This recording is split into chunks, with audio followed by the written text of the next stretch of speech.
This will be for the conclusion, ways forward on a multi-stakeholder approach. I give the floor to the distinguished representative from the European Union Institute for Security Studies for our first scene setting.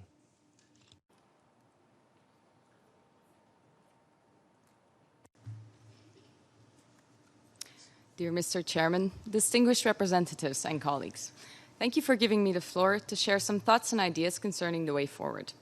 To set the scene for this afternoon discussion, I would like to focus on the value of human interaction in this multi-stakeholder dialogue on international ICT security. Now, we all know that implementing multi-stakeholder approaches to international cooperation is complex. It's time-consuming, and frankly, it's also expensive.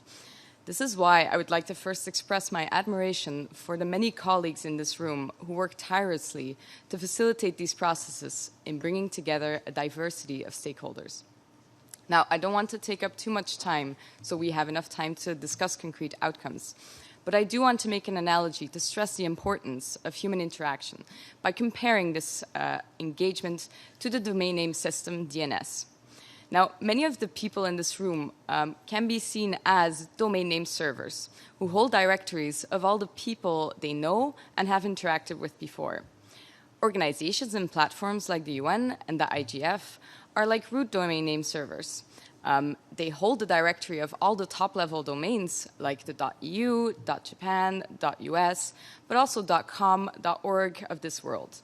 And these top-level domains, in their turn, have a domain register with all the domain name servers of their region. Now, I hope I didn't lose too many people in this analogy with DNS by making a brief excursion into technical jargon, but this is, after all, a meeting on cybersecurity. The point I'm trying to make is humans, like the internet, are connected through bigger and smaller routing points. Not everyone is known by all routing points, but everyone holds their own personal directory of people. We must leverage these directories and share them, so the network becomes better connected on a local, regional, and international level. So conversations don't take forever to load. So there is no uncovered domains of the World Wide Web of cybersecurity stakeholders with actors that cannot be reached. My analogy, of course, also says something about the value of maintaining a free and open internet, but it mostly speaks about the commendable effort of holding this intersessional stakeholder meeting in the Open Internet Working Group. Mr. Chairman, not only do people need to be connected and added to each other's DNS directories, connections need to be made in a sustainable way. That is why merely bringing people in the room to speak is not enough. We don't just need to have a DNS system that connects the World Wide Web of cybersecurity stakeholders. We need a robust infrastructure to share information. And this is only possible if there's trust between stakeholders. In-person meetings like this one can hopefully result in building fiber cables instead of having to resort to dial-up connections from the 90s.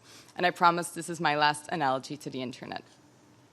We therefore hope that these efforts will not remain limited to this intersessional and that many fiber cables have been led in the past 3 days.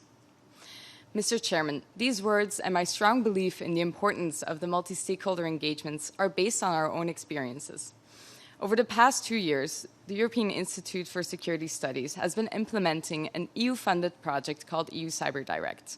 Some speakers here have spoken on behalf of EU Cyber Direct because we have met them through the project. Our project focused on supporting the European Union's cyber diplomacy efforts by engaging a broad variety of stakeholders. And from the beginning, EU Cyber Direct has been doing just that, contacting top-level domains, .jp, .br, .org of the world, and contacting all local domain name servers that we knew personally.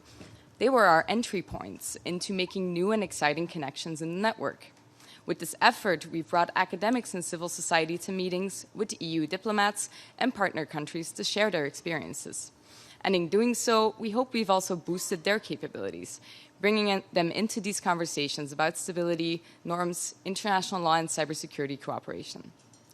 Now, based on our strong belief that a multi-stakeholder approach not only matters but also works, we also established an EU engagement support program, which facilitated the participation of over 40 delegates from 31 countries present in this room. Many of them have voiced their opinions and concerns in the past 3 days. And while we are proud of this achievement, there's also a need for a broader reflection. How do we ensure that this and other multi-stakeholder engagements aren't just an item on the political checklist? So here's some ideas for a possible way forward. Bring people and their concerns into this conversation. We know that international peace and security is a business of states, but all states in this room also represent people. Therefore, we'd like to reiterate the call by so many colleagues before to focus on the human-centric approach in your debates. Put the citizens first. We would like to also pose the idea to protect the core of a multi-stakeholder approach. We spoke a lot about the norm to protect the core of the intranet, like the DNS system, but as my analogy shows, there is also a need to protect the core of a multi-stakeholder engagement. I repeat, it's about the people. Over the past years, we've seen a shrinking space for civil society in many countries. If we're serious about multi-stakeholder engagements, we need to reverse this trend. Multi-stakeholder engagements are an investment in the future. So as my last point, I would like to iterate to put your money on it. Participation in these meetings like this one put a significant financial constraint on the budgets of both civil society and the governments. To make sure that we can expand on the directory of organizations involved in these conversations about peace and security in cyberspace, we need more resources. And by resources, I not only mean funding, but also people. We cannot connect our directories if governmental and non-governmental actors do not get a chance to meet and connect. We cannot create a high-speed worldwide web of cybersecurity stakeholders if large parts of the world are not part of this meeting. Thank you, Mr. Chairman. Thank you.